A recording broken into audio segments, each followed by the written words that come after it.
Sure. Hey, Dan. How we doing? Doing well. So clearly not you guys' best performance of the season, but got the job done. You're going to the SEC title game now. Just how big an accomplishment is this for the program, and it's what you were brought in to do. Absolutely, and it shows where the program's at, right? When we're 31-7, when cleanup time starts, and we kind of clean up the game to finish it out, and we say that's not a very good game by us, or not one of our great performances, shows where we're at as a program, which I think which says a lot. So I'm really proud of our guys. Really proud of how we played. Played a great defensive game. We got to finish it there when we get into the cleanup time at the end of the game. We start subbing guys in. They got to come in and slam the door and not give up the 2 garbage time touchdowns that they scored there at the end. But overall, pretty pleased with how we played for the day. Some mistakes, things we got to get cleaned up, but winning the SEC East Championship in this year, the hardest year in the history of this league, we're going to play 10 conference games, regular season conference games, to win our division is pretty special and shows a lot of what the team's at and what our coaches and the whole program's at. No doubt. Congratulations. Thank you. This is coaching carousel time. We're going to miss you. It sounds like you're heading to Texas. Am I? Okay. Yeah, unfortunately. Call the boss. You need to call the boss on that one. I don't know. I go home. I guess I'm gonna go home and the house is packed already. Then I guess. Shoot. Just joking. Are you happy to see Brian Johnson get an interview for a big job? Well, I'm happy all our guys to get opportunities. I do think we have a very underrated coaching staff. I've said that a lot. I think people look and say, hey, I get a lot of credit, and I probably get too much credit. And you're kind of shocked. We have a bunch of guys on our staff I think that would make great head coaches. And it's great to see. We've had some guys through the years with John Hevesy and Billy Gonzalez, and Brian get coaching, get interviews. I have some former coaches in Manny Diaz, that's now a head coach at Miami, even though he didn't come directly from us. Kind of a shame that guys, Jeff Collins as well, didn't get more. Don't get looked at and get more opportunities. I think we got a great staff. I think we have a great program. I think our coaches would do an awesome job. I'd love to see guys like Todd Grantham get opportunities to go be a head coach, and with Brian, with all of our guys. That's what everybody wants in their dreams, and I think programs would be really pleased if they gave those guys an opportunity to go show what they could do. Thanks, Dan. Mm-hmm. Mark Long. Yeah, congrats, Dan. Thank you. You talked about it being the hardest in the history of the SEC. Can you take us through just how daunting it's been? All year, really. Well, you're looking at things. When you have the COVID deal, you have the guys that decide to opt out before the season starts. We come in today's game and we're down. We're already to our third string safety by the fifth play of the game. It seems like, and you're doing it against excellent football teams. This is the SEC, and I think one thing that the league's not getting the credit for is playing these. If everybody played, we're playing 4, 5, 6 games or something. Who knows what the records would be?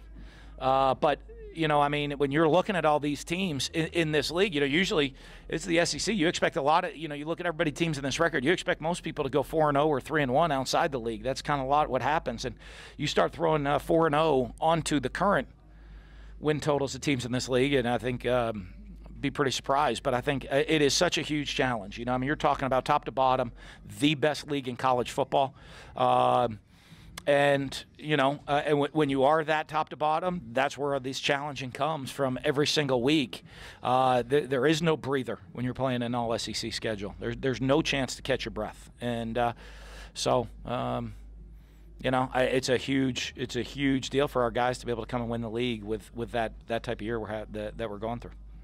We've seen you dance in the locker room this year. Did you dance tonight, or was it pretty subdued? Yeah, no. It was a good celebration for our guys. I think our guys are really excited. Our guys are happy. This is what we work for, was this opportunity to go win the East. And but I think our guys are also very driven, and like I said, we're going to enjoy this win. It's a very celebratory atmosphere in there. But I think our guys also know they're going to be ready to get back to work next week and get better. And I think the goal is to win the East. Because that's what we can control coming into the season. Now, you go to our guys, they want to accomplish an awful lot more than that. But that's all we can control coming into a season, and we were able to do that. And so now we have the opportunity to control being SEC champions. And, that's the next step. And so we got to start preparing for that 2 weeks from today.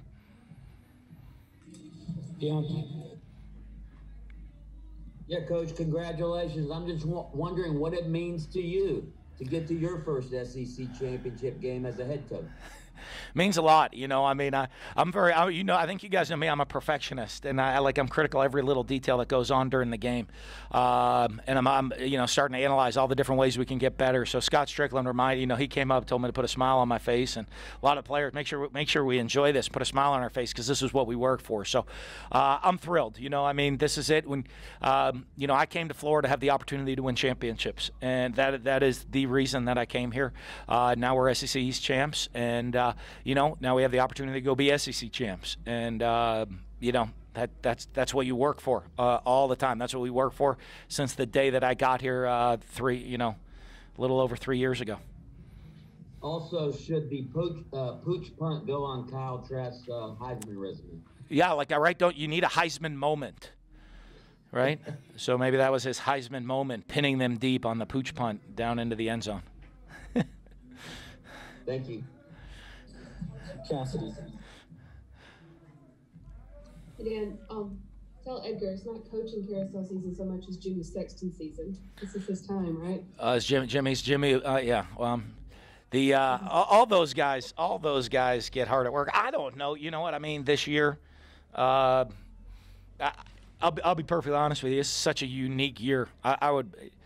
I know ADs don't want my advice, but I'd be very cautious of understanding what everyone had to go through this year to have too quick of a trigger on what you're doing. So I don't know. I mean, I haven't had a chance to talk to Scott yet, but I think I should be safe.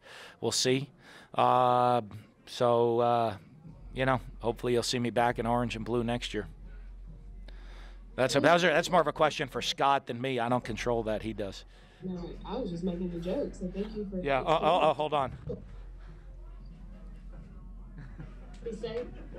Official from the UAA, Dan Mullen is safe. When you know that you can sort of throw and essentially even score at will, what goes into the thought process of maybe slowing it down, either taking it to the ground, or is it gamesmanship?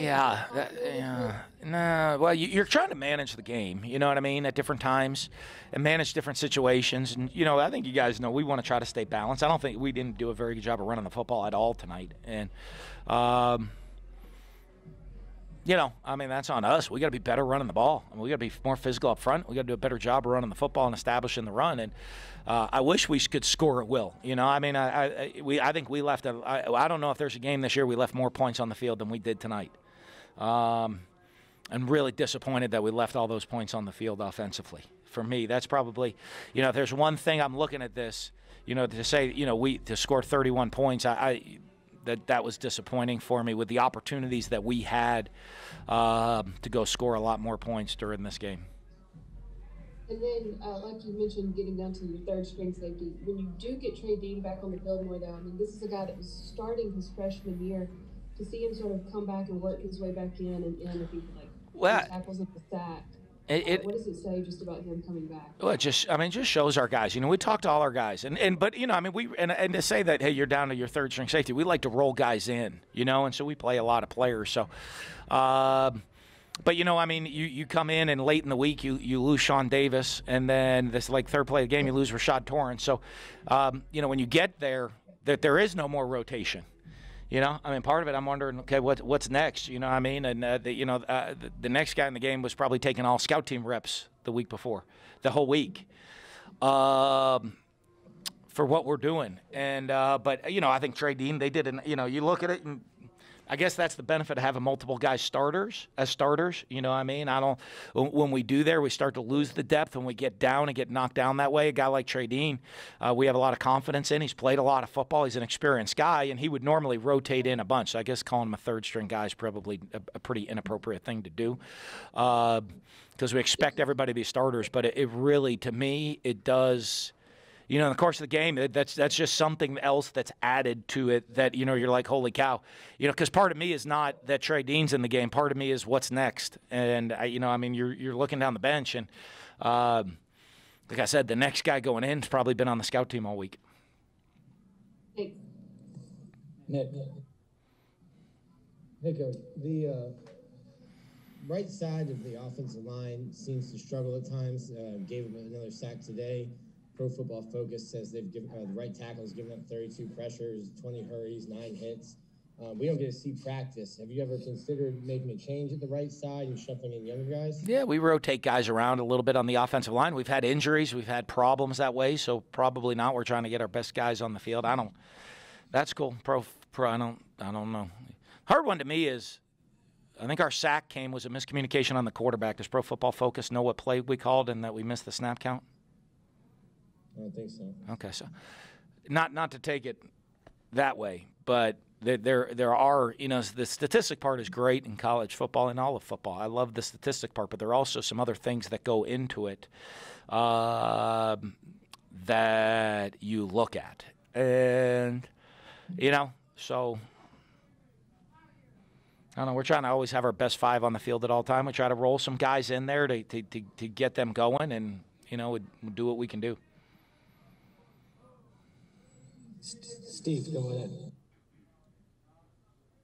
Yes, Coach, I imagine you have some pretty good memories of Atlanta as an assistant. What does it mean to try to bring that program back here to Atlanta and try to make some more memories here? I think it's awesome. I think, you know, I mean, this is for us. This is where we want to be. We want to be playing in Atlanta in early December, and this year happens to be mid to later December, I guess. But you know, that's always that's the goal, and that's the Gator standard. That's what it's about. And so, I mean, I'm excited to get back. I mean, I've had 2 great trips. There as an assistant coach. It is such an awesome game, a special game. It's still, you know, and it will be again this year. And but you know, we'll enjoy that tonight. But we got another huge game at home, and one of the things we always want to do to be successful, you want to win in the Swamp, and we got the opportunity to have an undefeated season home at home next week. So that's gonna take over our focus starting tomorrow. Now you have 2 weeks to kind of hold your breath. I hope everybody gets there healthy.